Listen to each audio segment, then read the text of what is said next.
I was definitely more of a litigator, but I didn't love it. You kind of end up working for a rich jerk, suing another rich jerk, and they're paying you to be a jerk. I am Cristina Perez. This is Verdicts in Vogue, and I'm here with Lincoln Combs. Lincoln and I have known each other now for several years, and we've kind of grown up a little bit together in this personal injury space. Not only is he a colleague, but he's also a friend and a fantastic trial lawyer. Welcome. Thank you. Thank you very much for having me, Cristina. So we've worked on some cases. We did CLE by the sea together. And yesterday, I got my first spicy email from you. It wasn't that spicy. It was a little spicy. It started off with, every person is the hero of their own story, I guess. That's Dot. That is something that I believe, and I tell people all the time. So for those who don't know, Lincoln has a case. We won't talk about the details of the case, but Lincoln has a case, and he represents a statutory beneficiary, and I represent one of the statutory beneficiaries. And so in part of doing a wrongful death case, we have to formulate and build our client's damages. So even though we're working together in some parts, so it's also sometimes doesn't align in certain aspects. And Lincoln apparently did not, my version did not align with his version. Is that an accurate account? I think that's fair. So I referred the case to you. I kind of, not directly, I steered the other wrongful death statutory beneficiary who I couldn't represent. I kind of steered her towards you. I gave her some names, but I put your name first. And, Thank you. Because I knew you would do a good job for her. And then I got your email setting forth the case, and I was like, maybe I shouldn't have referred it to Cristina. Maybe I should have given it to somebody that wouldn't have been so aggressive. But no, you're doing a great job for your client, and actually, it totally helps the case. It helps the case as a unified front against the defense. Correct. Yes. Then we will have to deal with the allocation of the settlement, which will be a little bit different, which is where our positions will not align as much as they are right now. And let me correct the record. If my email was spicy, it was in response to a fairly aggressive email from you representing your client. You thought my email was aggressive? Titch. Yeah. In a good way. You're representing your client. Like I said, I have to reread that email towards you, and then you're now doing everything you need to do, and you're a strong trial lawyer and putting your client's best foot forward. And I was like, okay, wow, all right, well, so here we go. I didn't mean it to be spicy at all, but I'm going to go back and reread it because sometimes my tone comes across wrong in emails. So we became involved in the case. Lincoln's done all the work on this case. Lincoln and his firm have done all the work on the case. And my portion I've came in probably within the last month in preparation for mediation. And so we kind of took the case once she retained us and hit the ground running to try to, according to the statute, which is specific for wrongful death statutory beneficiaries, demonstrate her damages. And so that's kind of what we've been putting together, which is, I guess that's where you thought it was spicy. You're doing a very good job representing your client as I knew you would, and maybe even a little stronger than I thought you would. But you're doing a great job and doing everything. And like I said, at this point, it just all helps the case. Am I not going to get any more referrals, Lincoln? No, of course. And I can appreciate, because I do a lot of wrongful death work, and I've done every permutation of it in Arizona. Parents, spouses, or children are the people that can bring a wrongful death lawsuit on behalf of a loved one that's passed. And sometimes that's, of a tight family, and you can represent all the beneficiaries. Everybody's on the same page. Sometimes there's, a second wife or second husband in different families, and the kids aren't always on the same page with the widow, or there's all kinds of different permutations. And I've been on every side. So I've been in your shoes, coming in late where somebody else, I'm working with great lawyers out of Chicago area that have really been taking the case, and now I've been helping them and work it up. And so I've been in that side, but I've also been in your shoes where somebody else has kind of worked it up and then you get brought in to represent a kind of a new to the case statutory beneficiary. So I've been in your shoes and I appreciate everything you're doing on the case. Well, I'll tell you, I love working with you. So I didn't mean to come across confrontational. So if that's the case, I'm gonna go back and read the email. Then maybe, because when I read the email, I was at a deposition yesterday, and I opened it up during a break, and I see it, and I'm like, oh, hey, Lincoln. Well, I feel like this, we're not going to let this turn into like you and Gil Negretti where you have a spicy email exchange and then you're feuding Oh for years. no! So, My gosh. no, I didn't think my email was that spicy back either. No. But maybe it was. No, it wasn't. For you, it was spicy, I think, because of all the cases that we've worked on together, and then how we've known each other, and it was just a great. It caught my attention. It was a great one-liner, and I was like, I love this for Lincoln. Yeah. Well, and I knew I was going to see you today, so we could hash it out here on the podcast. But no, it's great having you on the case. I always appreciate working with great trial lawyers, and. Yeah, you and I think we met in 2017. We did. We had a case that you brought me in on at the time that was a medical malpractice case that ended up going for 5 years. It did. And so at the beginning of that case, we didn't know each other at all. And at the end of the case, we were pretty good friends and have remained friends since. Yeah, and we even drove up to, where was it that we drove to? It was far. We would have to drive. Two things that we did in that case that stick out in my mind. One, it was a difficult case. It was a case where a facility let out a patient, and then the patient murdered a family member, and so we were representing the family of the decedent, and that became I think it became a very difficult case to navigate through. We had a difficult judge in the beginning that basically. Do you remember that? They basically like gutted our case, and then when they changed judges, I tried to forget, but yes, you are now reminding me. Remember that? And then we thought we had no case at one point, and then they changed judges, and the subsequent judge then brought it back because we contested it, and then they said, nope, you can bring this all in, and then we went back up and started running. But then we also went to travel because it was in Yavapai County, I think. Correct. And so we were there, and I remember it was the first time I was in a Tesla. Because you were driving. Yeah, that's and it was right. It was the first time I ever saw someone drive with no hands. Because you put the put the button on, and I was like, "Oh, S." and then the second thing that comes out on that case is we actually had to go do a deposition at a mental facility, like in the Arizona State Hospital. A correction. It was a Arizona State Hospital Corrections, right? And well, there's a forensic part of the facility and a civil side of the facility for people that are civilly committed. It's just more like a normal inpatient mental hospital. The forensic side is people that are referred there criminally. Sure. And the murderer in that case. And what made it so sad is our clients were the daughters of the woman that was killed, but they lost their mother in this horrible tragedy, but they lost their brother too, who had done this horrible thing because he was obviously clinically insane.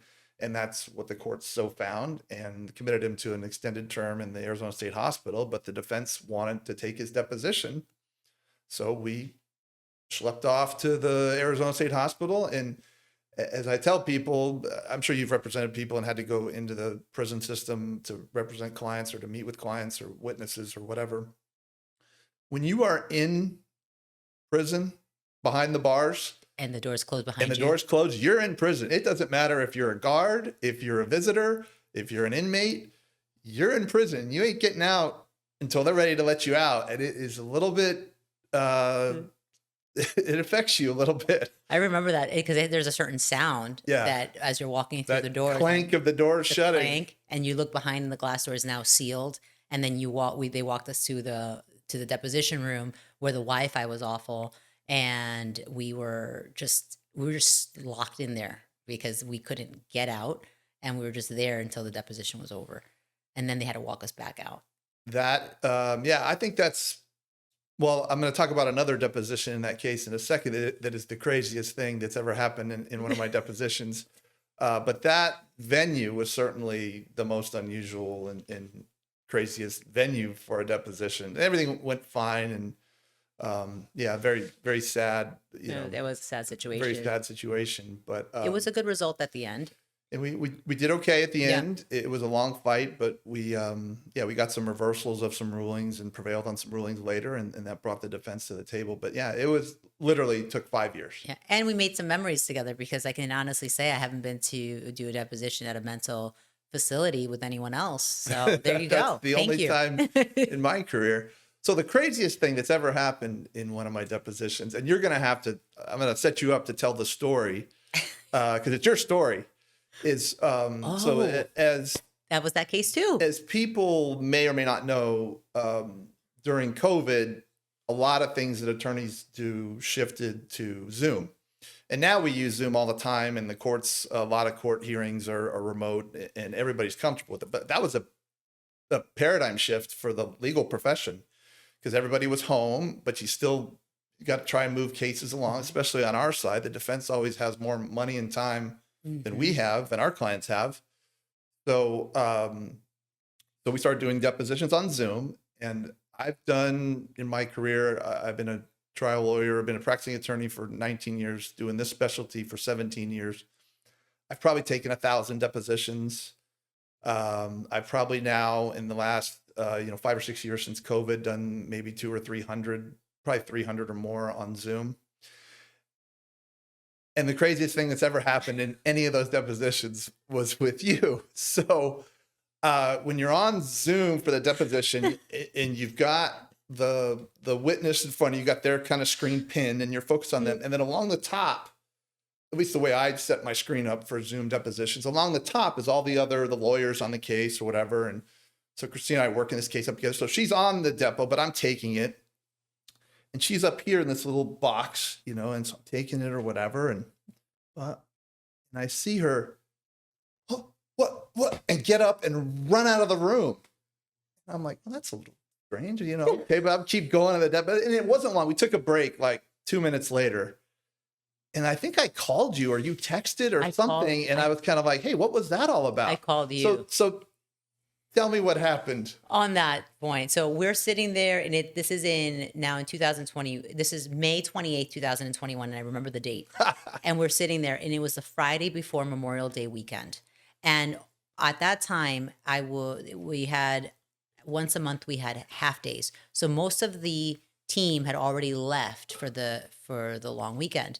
And I'm there doing observing the deposition. You're taking the deposition. And I start hearing scratches like, and I'm like, what is that? I'm thinking, oh, I have roof rats. I'm like, I have someone to check, but it's getting louder. And I'm like, what is that noise?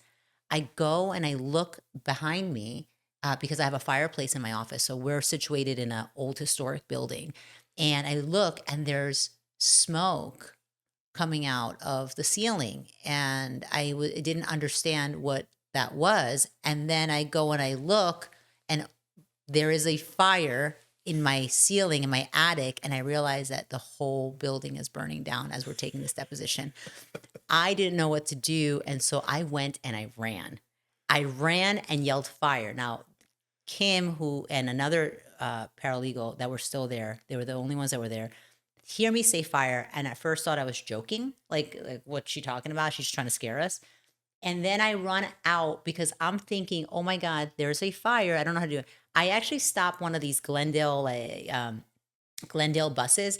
The bus stops, opens the door. And I think I'm in shock at this point, right? Because all sense of normalcy has escaped me. All logic has escaped me, because I am now going up and down this bus looking for a fire extinguisher, because I thought I could put out the fire, because I didn't know how big it was, with a fire extinguisher, but I couldn't find the fire extinguisher in the office, right? They had placed it in the closet, and I never bothered to know where it was. And so now I'm running out, and the bus driver is saying, get out of my bus, get out. And I'm like running out back. And then I go back in, and I realize that now the whole ceiling of the building is engulfed in flames. And I'm like, oh, this is a big deal. So 911 gets called. Now Kim's inside. And, God bless her heart. She thinks of getting my purse from my office. Okay, so it was by the receptionist is where the fire started, above the receptionist. So because it had old wiring above it, and I guess it was been smoking, and it hit air, and all of a sudden and it just kind of exploded in flames. And so she runs into the office, gets my purse, and tries to take my computer because she knew I had files on there, and it starts getting hot. Right? If she would have waited any longer, she would have gotten stuck there. So she leaves the computer and then runs out. I'm looking for her. She's looking for me. The other lady had walked out the other door because the way that our building's situated, there's a door that goes right into the north side of the building, which it was right by Kim's office. But Kim decided, let me not go to the exit. Let me run to the fire to get Christina's computer and her purse. Right. And so now I'm watching this and I'm like, what in the world? I'm still thinking it's a small fire. But I pick up the phone and I call you because I'm like, oh man, I left a deposition. That was the first thing that came to my mind. I've left this deposition. I need to tell Lincoln that I'm here. So I call you and you're like, what happened? I go, hey, Lincoln, there's been a fire. I can't go back into my office. And then you're like, okay, cool. I don't think you realize you're like, didn't understand. Like, don't worry, no sweat. It'll be fine. I said, okay. Then I see at the end when there's like 3 different fire departments that come, that just how devastating this fire was. We were moved out of that building for 2 years. Well, you texted me after the deposition, you texted me a picture, Oh and it wasn't like just a little fire, and like the building burned down. The whole thing, the whole building, in flames. What burned to the ground, basically. And it's wild because if I would have ignored those noises, like the way that it's set up, the receptionist the front door, it's a long building. So there's the front door that faces 59th, and the receptionist is right to like when you walk into the right-hand side. My office now is right by the receptionist. And then all the other offices span out to the north side. And so if I would have stayed there, I would have been caught in that fire. So that's the crazy part when you think about it. It's like I don't know what made me look or what made me not ignore it, but I'm thankful that I didn't ignore it. And then I'm glad you ran out of the room and left the building and got kicked out of the bus, because that must have been what a wild thing. But yeah, so that's the craziest thing that happened to us during a deposition. That was, yes, that is the craziest thing of all the depositions I've ever taken. For someone's office to burn down live on the deposition. So what did you tell like the defense lawyers? Because there were a lot of lawyers on that case. Yeah, I think I said, oh, Cristina had to leave or something. Nobody, like you said, I didn't know it was just a minor deal at the time until you sent me that text. I was like, oh my gosh. I know it was bad. And that's actually how we ended up here. It was, we ended up, while the fire department was putting out the fire and taking an axe to every part of that roof, because they have to make sure that the fire is stopped. And I'm watching, because we had just bought the building a year earlier. And so I'm watching them just take an axe to every part of that roof. I met someone. And literally watching the building you purchased go up in flames. Someone walks up and says, hey, I have a building that we're not using if you want to rent it. Well, he actually offered it for free, and I was like, let me rent it. And while the fire department's there, we came to this place now, which is where we have the podcast. And I rented it that day. I said, I'm renting it from you. And we moved in on what, Wednesday? Was it Wednesday? That Tuesday. So we had everything moved and saved. And we really didn't skip a beat because Monday was a holiday. And so we continued taking appointments on that Tuesday. No, it was wild. Hasn't slowed you down with your career or developing the law firm and growing it and being successful. You don't let anything stop you. So. Well, thank you. But I do remember I did have a lot of tequila that night because I didn't know what else to do. So and then I had a lot of tequila at night, cried, and then next morning I was up waiting for the remediation crew to show up at 5:30 a.m. So. Yeah, but this is about you. Okay. I'm glad I'm part of 2 of your crazy deposition stories. That's true. So tell us a little bit about what you currently do. You're a partner at... I'm a partner at Osteen McLeod Combs. We do personal injury, but kind of all aspects of it. I've generally bigger, more complex cases. We do some of the car crash stuff and the firm. So I came over from Gallagher and Kennedy with my partner, Matt McLeod, and we joined John Osteen, who I'd known since law school.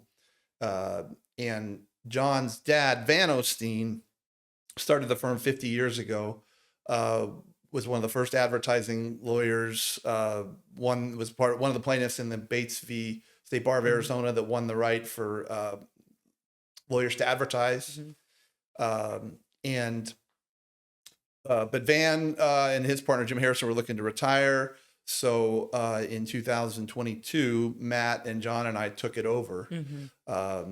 And now we've got 5 attorneys, and yeah, rocking and rolling, doing. And also cases. one of my favorite attorneys. Well, one of my favorite attorneys besides you, Sophia. Yes, Sophia, you've had on the podcast before, and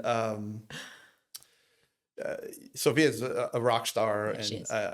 I love working with her. She makes me a better lawyer and look like a better lawyer, and she's super aggressive for a sweet, nice woman. She's extremely aggressive and gets after it. And I love doing cases with her. Yeah, she's awesome. So you're currently doing, so the cases that I know you for were medical mal, right? But you also do complex litigation. Yeah, I mean, insurance bad faith, road design,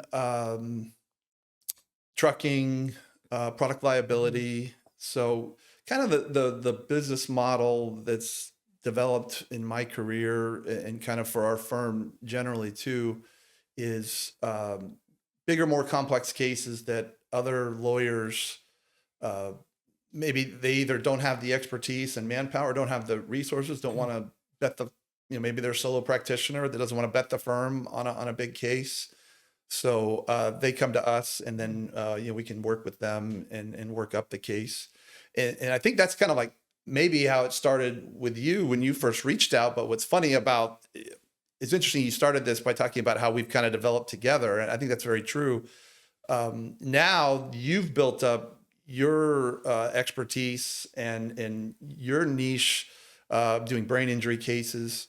So now I'm the one that comes to you if I've got a traumatic brain injury. Hey, Cristina, let's look at this one together. Yeah. And you can tell me if it's good or not, or then we'll run with it if it is, or if it's not something we can do, then we'll figure that out together. So now we kind of do it back and forth in different areas of expertise, which is great. And I love, like I said, I love working with good trial lawyers like you. Oh, thank you. I mean, you're one of the first people I call, right? So to look at the case, I'm like, hey, does this work?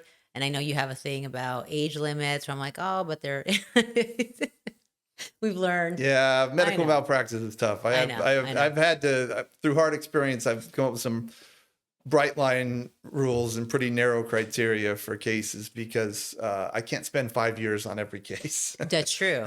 That's true. And they are 3 to 5 year projects generally. And I know that since you came from Gallagher and Kennedy, and that's where I first met you, but then now you're at your firm.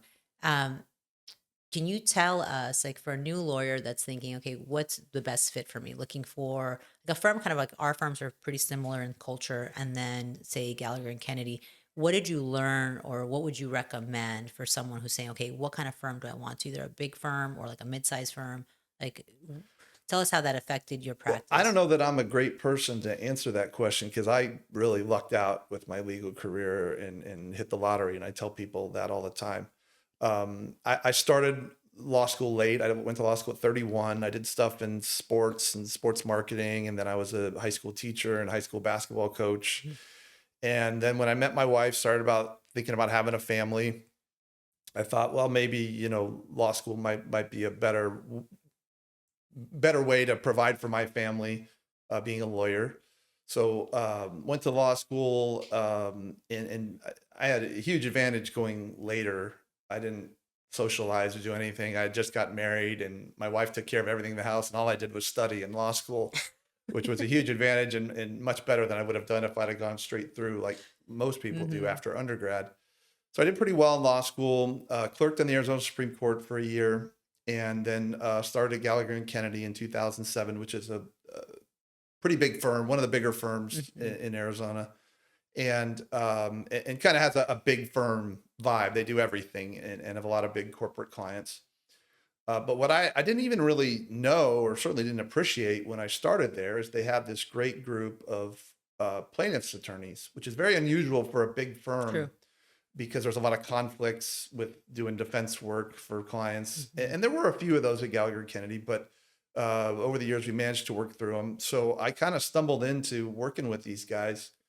And so I was doing commercial litigation the first couple of years. I was definitely more of a litigator, but I didn't love it. Kind of end up working for a rich jerk, suing another rich jerk, and they're paying you to be a jerk and bossing you around. I didn't love it. And I really liked these guys that were doing plaintiff's personal injury. And so I was trying to get in more with them and see how that would work. And then the recession hit in 2008. And by early 2009, there was just no work. People didn't have money to pay lawyers to fight each other anymore. And some of us, I had a big case over this intellectual property that was now worthless. Wow. So there wasn't even anything worth fighting over in some cases. So I literally had no work for like a couple months. And I was just like, I'm going to get fired any day. I've got 2 small children. My legal career is dying. It sounds great to have no work and you just go in and get paid, but it was literally the worst time in my professional career because I had no self-esteem. And I thought I was going to get fired and my career was going nowhere. Because big firms look at your billables. They look at what you're producing, and it's like a time crunch. You live by the 0.1 increments. Yeah, exactly. They weren't going to keep paying me to not bill hours, so that wasn't going to last. And then April 2009, I'll never forget it. Bob Boatman, one of my mentors and still a good friend of mine, and great guy. Still work on some cases together, called me down to his office. And I'd done a little bit of work for Bob and some of the other partners down there. And he said, hey, I've got this big arbitration come up. Here's 6 cases. I got to get ready for this arbitration. Can you kind of help out on these 6 cases? And it was perfect because I'd been a lawyer and been a litigator for a couple of years, but so I knew, I kind of crested the learning curve of how to work up a case, and you're still learning and stuff, but I could at least kind of run with things on my own a little bit with his advice and guidance.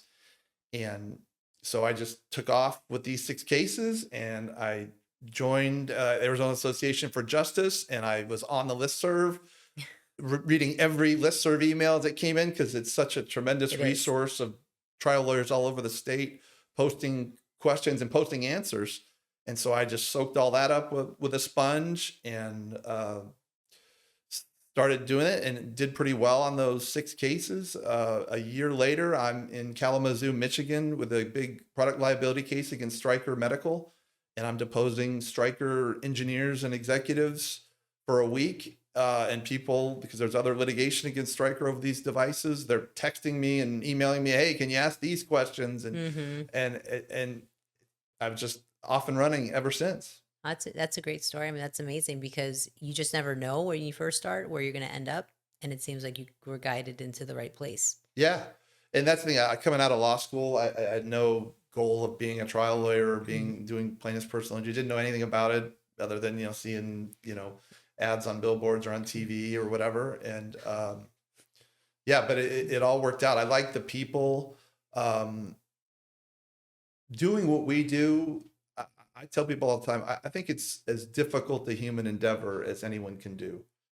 Because at the end of the day, you're asking strangers for money when you go up in front of a jury in trial and you're asking for money for your clients. But even to get there, the skill set you have to be smart. You have to have good judgment. You have to be quick on your feet. You have to be good with people. And you have to have a little bit of a personality to appeal to a jury.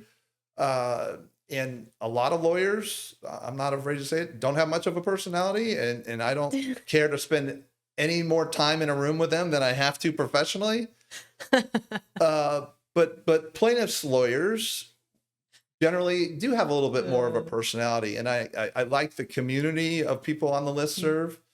That's how I got to know John. Actually, I knew him from law school, but then we would end up, him and I and a couple other people, I won't say their names, but we would basically off the listserv when somebody said something that we'd make fun of them or snarky comments back and forth. So, but that was fun. Like I had a community. When I was doing commercial litigation, there was no community. Just on your own on a case, working for a partner and for a client. And then they would, as soon as they were done, they didn't care about you. Yeah. So I enjoyed that. And I've enjoyed being part of this community of Arizona trial lawyers and getting to know people like you and working together, and it's been great. I've like I said, I feel like I've hit the lottery with my legal career. I love that. You've also ventured out to the national AAJ, right? So you're part of the American Association of Justice. You are the Arizona State delegate. So I see you at conferences. Yes. I will likely see you in Chicago. That's coming up, unless you're not going in July. We're not gonna. I'm not gonna be able to make Chicago, Okay. but we were just together at the last one in San Diego, and yeah, I see each other at those. I did some work with AAJ going back to when I was at Gallagher and Kennedy, and we had some mass torts and got involved with some big litigation nationally that way, which was fun for a while, but kind of gotten out of. That's kind of its own beast. It is. You got to It is. really I was just at the do that full time. Yeah, mass torts is a different animal. Yeah. I like having clients. And when you have 1,000 clients, you have no clients. That's true. So I like working with people and clients and helping on a more individual basis. It allows you to, well, at least I feel that you know that you're making a difference in someone's life. Absolutely. And that was one of the things that drew me to this practice is I get to help somebody during a terrible time in their life, maybe the worst time in their life. And I've always been drawn to that. Rather, like I said, you're just working for some rich jerk so he can save money on a commercial lease or something. No, the chance to actually help people. And I like what we do. You're more of a partner with the client, and that's kind of the nature of the contingent fee arrangement, I think, too. I feel like it's more partnership, and they benefit, you benefit. And for those who don't know what contingent fee means, it's you get paid if you resolve the claim and win some type of funds for the client, right? Right. Yeah, we get paid at the end when the client gets paid, which is why I don't want to do 5-year cases very often. Fair. No, with starting at working as a clerk, then going to Gallagher, and now having your own firm. I also know that you're now empty nesters, right? We will be in a month. In a month. Well, I guess in the fall when my son, who's a senior in high school, goes to ASU. Yeah. How does that? What do you see for you and your wife, Wendy, and then your firm, looking for the next 5 years? I like what I'm doing now. I like still doing the discovery and taking the depositions and trying cases. I'm scheduled to go to trial twice this year. I suspect at least one of those will go because cases often settle right before trial. Not many cases actually go all the way. But I like doing that now, but I do see an end game to that, and hopefully the next 5 to 10 years of then transitioning to more of a role of mentoring, bringing in business and handing off the day-to-day work to younger attorneys, like Sophia, who's fantastic, and we need like 5 more Sophias. I have my own Sophia. You do. So, and then what about on the personal front? Now that you are going to send off your baby boy to college, what do you have on the forefront in the next 5 years? So I'm a little older because, like I said, I didn't start law school till 31. And so I'll turn 54 in a couple weeks. And you came to my 50th birthday party. I did. Which I appreciated, you and your husband. And I decided when I turned 50 that I wanted my life to get easier and more fun. So the easier part, I'm, like I said, slowly transitioning to more where it's not grinding out the depositions and everything all the time, and the filings and the motion practice. Sure. And transitioning to supervising and editing and mentoring. And then more fun. I'd love to travel. So looking forward to traveling more. I won't be in Chicago this summer because we're going to England and Ireland. Okay. So are you taking the kids, or is it just going to be you and your wife? That one is with the kids. But yeah, I don't know. We're looking at planning some trips in the fall, and it's just us. It's not going to matter anymore. That's going to be so, well, that's going to be so cool. I mean, that's a new chapter in your life that you're going to go through. So so congratulations. Thank you. Yeah. You still have small children, so I know it's inconceivable that you'll get there someday. I started later. But It goes fast. I know. It will be here before you know it. Eva is 10 now, and she's already thinking about, boarding schools that she wants to go to and like colleges. I know she's her own different animal. She's like the most independent 10-year-old I ever met in my life. So yeah, so it's coming by fast, but we do have some time before we send them off. And up until now, they both still snuck into my bed last night. So, Gosh, enjoy that, because yeah, we look at pictures of our kids when they were that age, and it's like that. They're different. You love them, and they're great. We're very proud to have great young adults, but you miss those days for sure. Yeah. Well, that's why I tell Chris, I'm like, let them sleep in the bed. Let them, get the extra cuddles, because they get at one point they're not going to want to hang out. I had to drop Eva off the other day so I went to a party on Sunday that she was having for her friends. Her friend had a birthday party. So I say hi to the mom, and it's become these parties where you just drop off the kid and go, and you don't stay. Yeah. And so I remember that transition, right? When they're little, you got to stick around in case something happens. And then I asked her, I go, hey, E, I go, I can stay or I can go. You want me to hang around? And she looks at me and she's like she didn't want to say to go. I'm like, it's okay. Tell me what you want. And she goes, you can go. And then runs. I'm like, tell me to stay. Yeah, stab through the heart. I know. I'm like, yeah, she doesn't want me anymore. So, but okay, we've come to the time where I'm going to ask you rapid fire questions. Okay. So we'll start off fun. Easy. Beach or mountains? Beach. Texting or phone calls? Text. Last show you binge watched? Last show I binge watched. Full Swing, the Netflix golf kind of sports documentary. I love sports documentaries. Okay. I'm a sucker for all of those. Do you trust your gut or do you need data? Ooh. Gut. Are you competitive with others, yourself, or both? Both. What failure taught you the most? That's not a quick question. I know, but it's a good one. That is a great question. If I do say so myself. Yeah. What failure taught me the most? Actually, that's my last jury trial was in December of 2024. I'm very proud of the work I did. I had a fantastic client in a very sad case, and I thought it was a very good case. But as we talked about wrongful death cases, in this case, the adult children of the woman who'd passed were clients, and other folks represented them because they didn't get along with my client, and they were not great people. They were not great plaintiffs.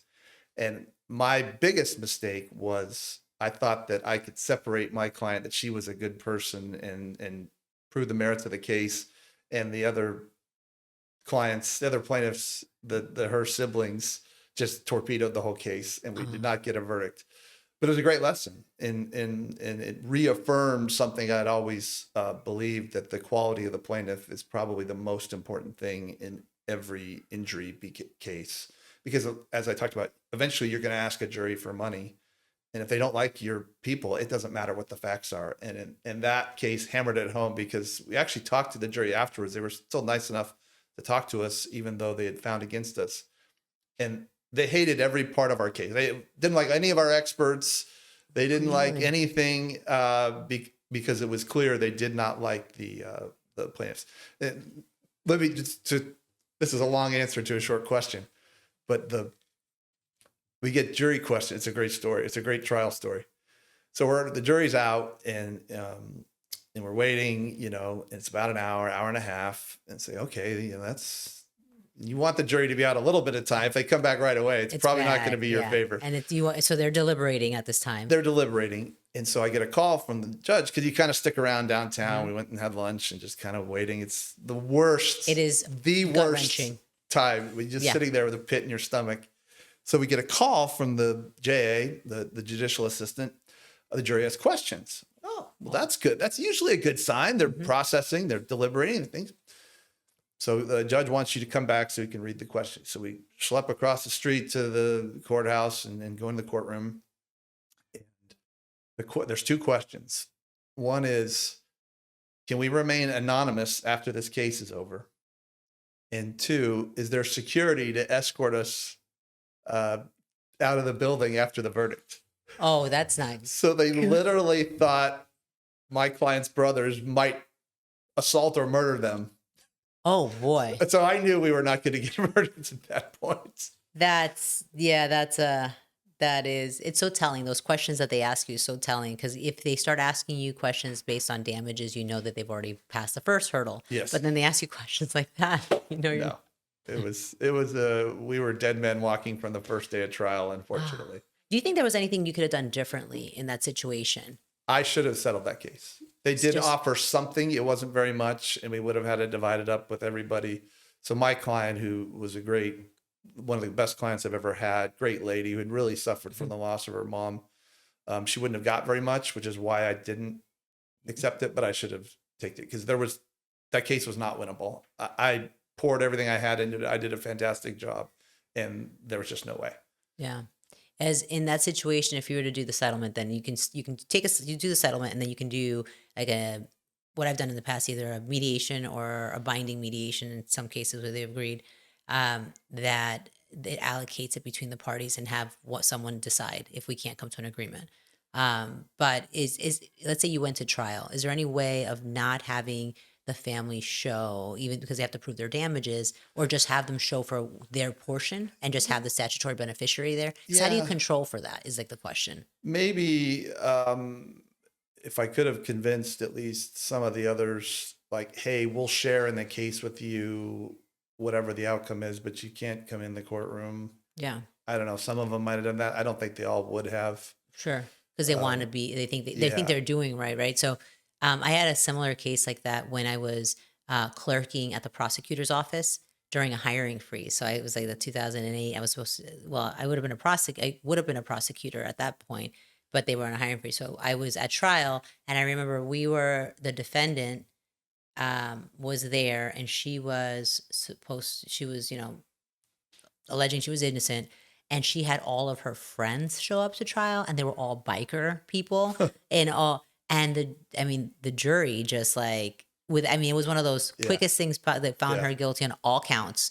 And later on, when we talked to them, they said, they kept staring at us. We were afraid. So it's like, you have to look at those optics when you're like setting it up in front of a jury, right? Like who's there supporting matters, who's there watching matters, who's there sitting at the table next to you matters. And juries sometimes they add a lot of facts that don't belong. And so they just make these rash judgments, or they just have, because everyone has their own opinion and perceptions. We have to control for that.